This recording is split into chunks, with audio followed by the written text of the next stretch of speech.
Hi అండి, welcome back to my channel. నేను నాగపట్నం. ఈరోజు వచ్చేసి దోసకాయ, మునక్కాయ, టమాటో కలిపి మిక్స్డ్ కర్రీ అయితే చేశానండి. ఒకసారి నేను చేసిన ప్రాసెస్ని అయితే చూడండి, చాలా బాగుంటుంది. రైస్లోకైనా, రోటీ, చపాతీ, పూరీలోకైనా చాలా బాగుంటుందండి. నేనైతే దోసకాయ, టమాటో, మునక్కాయ అయితే కట్ చేసి పెట్టుకున్నాను. ఆనియన్, మిర్చి కూడా కట్ చేశాను. సో ఈ మూడింటి కాంబినేషన్ చాలా బాగుంటుంది. ఎప్పుడు మీరు ఏంటంటే టమాటో, మునక్కాయ కలిపిన కాంబినేషన్ చూసుంటారు కదా. సో ఇప్పుడు ఏంటంటే మూడు కలిపి ఎలా ప్రిపేర్ చేస్తారో చూడండి. ఇది సాంబార్ పౌడర్, నేను ఒక స్పూన్ వేసుకున్నాను.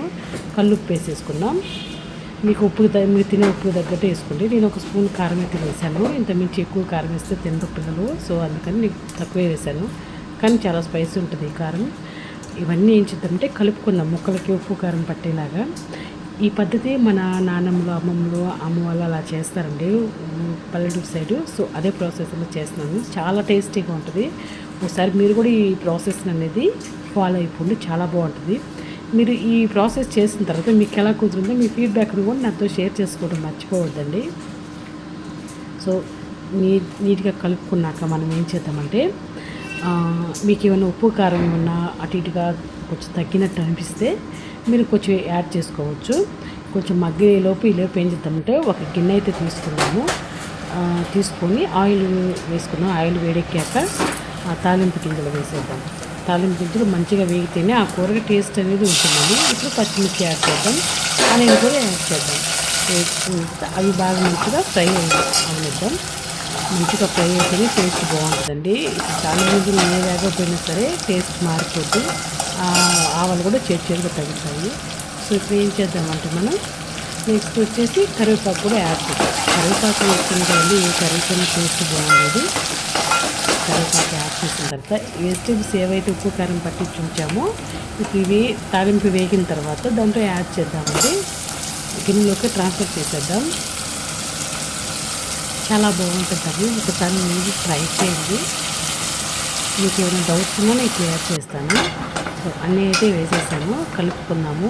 మనం వాటర్ కానీ ఏమి వేయొద్దండి. ఇప్పుడు ఈ స్టవ్ మీద ఉంచేసి ఈ గిన్నెని ఒక 5 minutes మూత పెట్టేద్దాం, మగ్గే వరకు. దోసకాయ ముక్కలు కానీ టమాటా ముక్కలు కానీ అన్నీ మగ్గాలి. మునక్కాయ ఉడికేసరికి టైం పడుతుంది కదండి.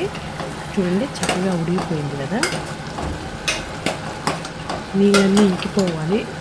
ముక్కల్లో నుంచి ఏ వాటర్ అయితే వస్తాయో ఆ వాటర్ వస్తున్నాయి అంటే ముక్కలు మగ్గుతున్నట్టు అర్థం. అది మాత్రం గుర్తుంచుకోండి. వంట అనేది కూడా సింపుల్గా చేసుకోవచ్చు. సో ఆ వాటర్ కూడా మగ్గే వరకు ఉంచుకుందాం. ఇప్పుడైతే మగ్గిపోయాయి. ఒక గ్లాసు వాటర్ అయితే పోస్తున్నాను నేను. వాటర్ ఎందుకు వేసాను అంటే, మంచిగా మనకి గ్రేవీగా కావాలి అనుకుంటే వాటర్ వేసుకోవచ్చండి. చక్కగా చూడండి ఎంత కలర్ఫుల్గా ఉన్నాయో, చాలా బాగుంటుంది. సో ఉడికిపోయింది కూడా, మునక్కాయ కూడా ఉడికిపోయాయండి. ఇప్పుడు ఏం చేద్దామంటే ఇంకేమైనా ఉప్పు కారాలు ఏమైనా సరిపోలేదని చెక్ చేసుకొని అప్పుడప్పుడు మధ్యలో కలుపుకోకపోతే వాటర్ అయిపోయినా కానీ అడుగు అంటుతుందండి. సో చూసుకుంటా కలుపుకున్నాము. చాలా బాగుంటుంది ఇది taste.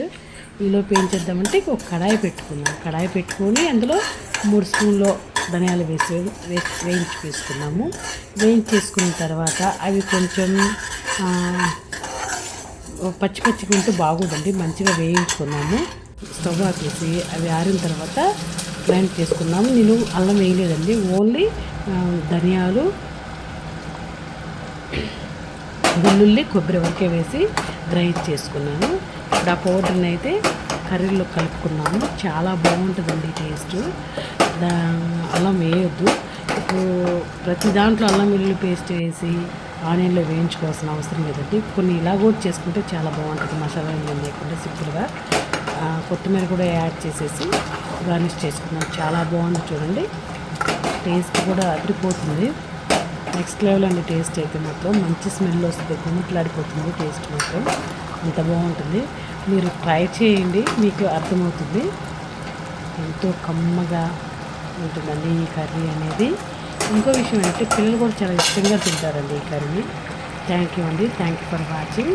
Thank you for supporting.